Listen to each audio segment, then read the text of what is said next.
Jane Eyre by Charlotte Brontë. Chapter 23. A splendid midsummer shone over England. Skies so pure, suns so radiant as were then seen in long succession, seldom favour even singly our wave-girt land.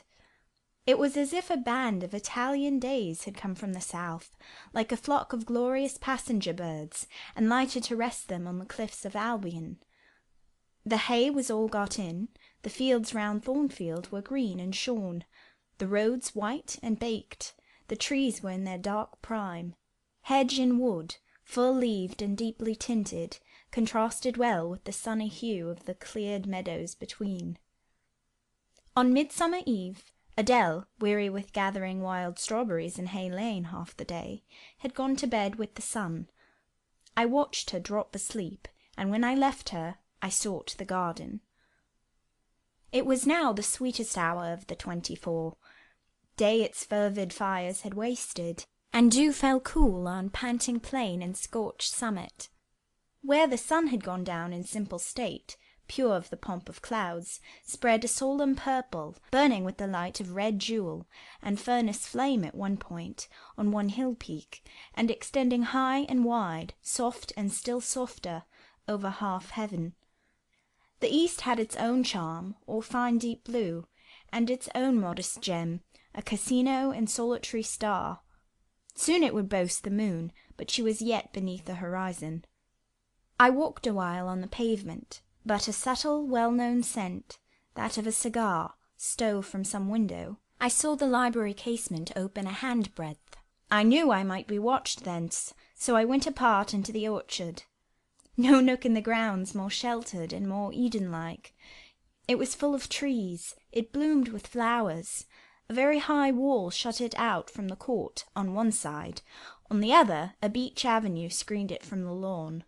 At the bottom was a sunk fence, its sole separation from lonely fields. A winding walk, bordered with laurels and terminating in a giant horse-chestnut, circled at the base by a seat, led down to the fence. Here one could wander unseen. While such honey-dew fell, such silence reigned, such gloaming gathered, I felt as if I could haunt such shade forever, but in threading the flower and fruit parterres at the upper part of the enclosure, enticed there by the light the now rising moon cast on this more open quarter, my step is stayed, not by sound, not by sight, but once more by a warning fragrance. Sweet-briar and southernwood, jasmine, pink, and rose have long been yielding their evening sacrifice of incense. This new scent is neither of shrub nor flower. It is, I know it well, it is Mr. Rochester's cigar. I look round and I listen. I see trees laden with ripening fruit. I hear a nightingale warbling in a wood half a mile off. No moving form is visible, no coming step audible, but that perfume increases. I must flee. I make for the wicket leading to the shrubbery, and I see Mr. Rochester entering. I step aside into the ivy recess. He will not stay long. He will soon return whence he came, and if I sit still he will never see me. But no, eventide is as pleasant to him as to me, and this antique garden as attractive. And he strolls on, now lifting the gooseberry tree branches to look at the fruit, large as plums, with which they are laden, now taking a ripe cherry from the wall, now stooping towards a knot of flowers, either to inhale their fragrance or to admire the dew-beads on their petals. A great moth goes humming by me. It alights on a plant at Mr. Rochester's foot. He sees it, and bends to examine it. Now he has his back towards me, thought I, and he is occupied too. Perhaps, if I walk softly, I can slip away unnoticed. I trode on an edging of turf that the crackle of the pebbly gravel might not betray me. He was standing among the beds at a yard or two distant from where I had to pass. The moth apparently engaged him. I shall get by very well, I meditated. As I crossed his shadow, thrown long over the garden by the moon, not yet risen high, he said quietly without turning, "Jane, come and look at this fellow." I had made no noise. He had not eyes behind. Could his shadow feel? I started at first, and then I approached him. "Look at his wings," said he. "He reminds me rather of a West Indian insect. One does not often see so large and gay a night rover in England. There, he has flown." The moth roamed away. I was sheepishly retreating also, but Mr. Rochester followed me, and when we reached the wicket, he said, "Turn back. On so lovely a night it is a shame to sit in the house, and surely no one can wish to go to bed while sunset is thus at meeting with moonrise?" It is one of my faults that, though my tongue is sometimes prompt enough at an answer, there are times when it sadly fails me in framing an excuse. And always the lapse occurs at some crisis, when a facile word or plausible pretext is specially wanted to get me out of painful embarrassment.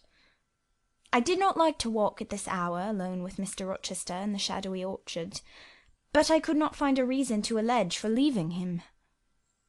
I followed with lagging step, and thoughts busily bent on discovering a means of extrication, but he himself looked so composed, and so grave also, I became ashamed of feeling any confusion. The evil, if evil existent or prospective there was, seemed to lie with me only. His mind was unconscious and quiet. "Jane," he recommenced as we entered the laurel walk, and slowly strayed down in the direction of the sunk fence and the horse-chestnut. "Thornfield is a pleasant place in summer, is it not?" "Yes, sir." "You must have become in some degree attached to the house. You, who have an eye for natural beauties, and a good deal of the organ of adhesiveness." "I am attached to it, indeed." "And though I don't comprehend how it is, I perceive you have acquired a degree of regard for that foolish little child, Adele, too. And even for simple Dame Fairfax?" "Yes, sir. In different ways I have an affection for both." "And would be sorry to part with them?" "Yes." "Pity," he said, and sighed and paused. "It is always the way of events in this life," he continued presently.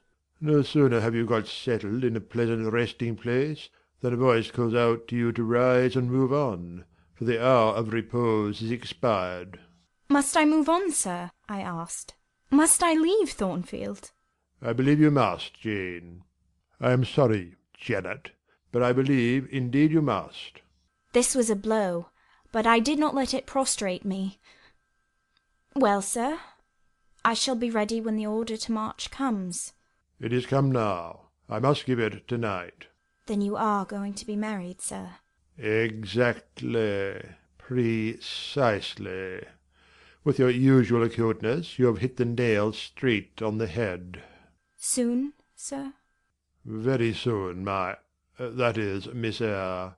And you'll remember, Jane, the first time I, or rumour, plainly intimated to you that it was my intention to put my old bachelor's neck into the sacred noose, to enter into the holy state of matrimony, to take Miss Ingram to my bosom.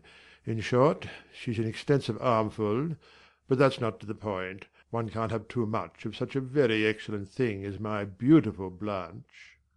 Well, as I was saying, listen to me, Jane. You're not turning your head to look after more moths, are you? That was only a lady clock, child, flying away home. I wish to remind you that it was you who first said to me, with that discretion I respect in you, with that foresight, prudence, and humility which befit your responsible and dependent position, that in case I married Miss Ingram, both you and little Adele had better trot forthwith. I pass over the sort of slur conveyed in this suggestion on the character of my beloved. Indeed, when you are far away, Janet, I'll try to forget it. I shall only notice its wisdom, which is such that I have made it my law of action. Adele must go to school, and you, Miss Eyre, must get a new situation." "Yes, sir. I will advertise immediately. And meantime, I suppose—" I was going to say, I suppose I may stay here, till I find another shelter to betake myself to, but I stopped, feeling it would not do to risk a long sentence, for my voice was not quite under command. "In about a month I hope to be a bridegroom," continued Mr. Rochester. I shall myself look out for employment and an asylum for you. Thank you, sir. I am sorry to give— Oh, no need to apologize. I consider that when a dependent does her duty as well as you have done yours, she has a sort of claim upon her employer for any little assistance he can conveniently render her. Indeed, I have already, through my future mother-in-law, heard of a place that I think will suit. It is to undertake the education of the 5 daughters of Mrs. Dionysius O'Gall, of Bitternut Lodge, Connaught, Ireland. You like Ireland, I think. They are such warm-hearted people there, they say. It is a long way off, sir. No matter. A girl of your sense will not object to the voyage, or the distance. Not the voyage, but the distance. And then the sea is a barrier. From what, Jane? From England, and from Thornfield, and— Well? From you, sir. I said this almost involuntarily, and with as little sanction of free will my tears gushed out. I did not cry so as to be heard, however. I avoided sobbing. The thought of Mrs. O'Gall and Bitternut Lodge struck cold to my heart, and colder the thought of all the brine and foam, destined as it seemed to rush between me and the master at whose side I now walked, and coldest the remembrance of the wider ocean, wealth, caste, custom intervened between me and what I naturally and inevitably loved. It is a long way, I again said. It is, to be sure. And when you get to Bitternut Lodge, Connaught, Ireland, I shall never see you again, Jane. That's morally certain. I'd never go over to Ireland, not having myself much of a fancy for the country. We have been good friends, Jane, have we not? Yes, sir. And when friends are on the eve of separation, they like to spend the little time that remains to them close to each other. Come, we'll talk over the voyage and the parting quietly 30 minutes or so, while the stars enter into their shining life up in heaven yonder. Here is the chestnut tree. Here is the bench at its old roots. Come, we will sit there in peace to-night, though we should never more be destined to sit there together. He seated me and himself. It is a long way to Ireland, Janet, and I am sorry to send my little friend on such weary travels. But if I can't do better, how is it to be helped? Are you anything akin to me, do you think, Jane? I could risk no sort of answer by this time. My heart was still. Because? He said. I sometimes have a queer feeling with regard to you, especially when you are near me, as now. It is as if I had a string somewhere under my left ribs, tightly and inextricably knotted to a similar string situated in a corresponding quarter of your little frame. And if that boisterous channel and 200 miles or so of land come broad between us, I am afraid that cord of communion will be snapped. And then I've a nervous notion I should take to bleeding inwardly. As for you, you'd forget me. That I never should, sir. You know— Impossible to proceed. Jane, do you hear that nightingale singing in the wood? Listen. In listening, I sobbed convulsively, for I could repress what I endured no longer. I was obliged to yield, and I was shaken from head to foot with acute distress.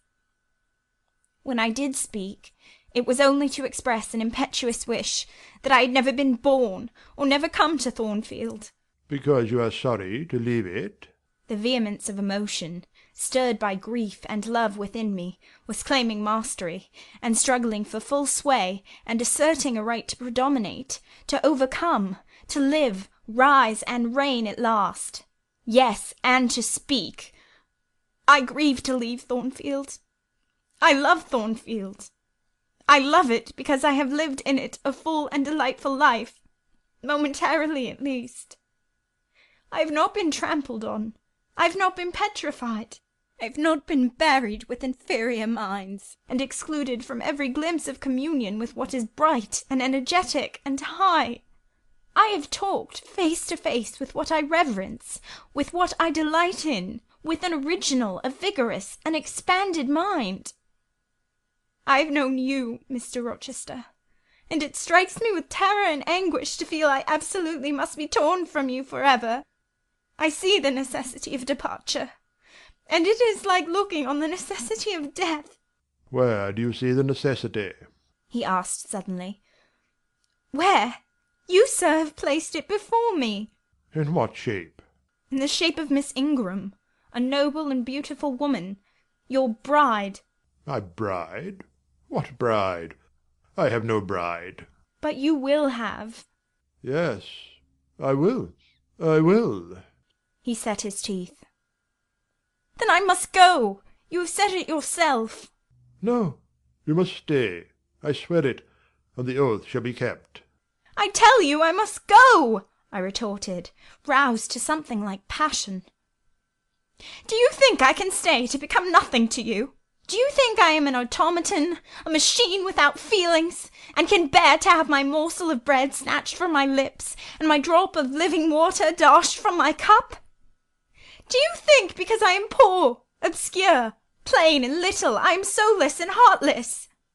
You think wrong. I have as much soul as you, and full as much heart. And if God had gifted me with some beauty and much wealth, I should have made it as hard for you to leave me as it is now for me to leave you. I am not talking to you now through the medium of custom, conventionalities, nor even of mortal flesh. It is my spirit that addresses your spirit, just as if both had passed through the grave and we stood at God's feet, equal, as we are." "As we are," repeated Mr. Rochester. "So," he added, enclosing me in his arms, gathering me to his breast, pressing his lips on my lips. "So, Jane." "Yes, so, sir," I rejoined. "And yet not so, for you are a married man, or as good as a married man, and wed to one inferior to you, to one with whom you have no sympathy, whom I do not believe you truly love, for I have seen and heard you sneer at her. I would scorn such a union, therefore I am better than you. Let me go." "Where, Jane? To Ireland?" "Yes, to Ireland. I've spoken my mind and can go anywhere now." "Jane, be still. Don't struggle so, like a wild frantic bird that is rending its own plumage in its desperation." "I am no bird, and no net ensnares me. I am a free human being with an independent will, which I now exert to leave you." Another effort set me at liberty, and I stood erect before him. "And your will shall decide your destiny," he said. "I offer you my hand, my heart, and a share of all my possessions." "You play a farce, which I merely laugh at." "I ask you to pass through life at my side, to be my second self and best earthly companion." "For that fate you have already made your choice, and must abide by it." "Jane, be still a few moments. You are over-excited. I will be still too." A waft of wind came sweeping down the laurel walk, and trembled through the boughs of the chestnut. It wandered away, away, to an infinite distance. It died. The nightingale's song was then the only voice of the hour. In listening to it, I again wept. Mr. Rochester sat quiet, looking at me gently and seriously. Some time passed before he spoke. He at last said, "Come to my side, Jane, and let us explain and understand one another." "I will never again come to your side. I am torn away now and cannot return." "But, Jane, I summon you as my wife. It is you only I intend to marry." I was silent. I thought he mocked me. "Come, Jane, come hither." "Your bride stands between us." He rose, and with a stride reached me. "My bride is here," he said, again drawing me to him. "because my equal is here, and my likeness. Jane, will you marry me?" Still I did not answer, and still I writhed myself from his grasp, for I was still incredulous. "Do you doubt me, Jane?" "Entirely." "You have no faith in me?" "Not a whit." "Am I a liar in your eyes?" he asked passionately. "Little sceptic, you shall be convinced. What love have I for Miss Ingram? None, and that you know. What love has she for me? None, as I have taken pains to prove. I caused the rumour to reach her that my fortune was not a third of what was supposed, and after that I presented myself to see the result. It was coldness, both from her and her mother. I would not, I could not marry Miss Ingram. You strange, you almost unearthly thing, I love as my own flesh. You, poor and obscure, and small and plain as you are, I entreat you to accept me as a husband. What? Me? I ejaculated, beginning in his earnestness, and especially in his incivility, to credit his sincerity. Me, who have not a friend in the world but you, if you are my friend, not a shilling but what you have given me. You, Jane, I must have you for my own, entirely my own.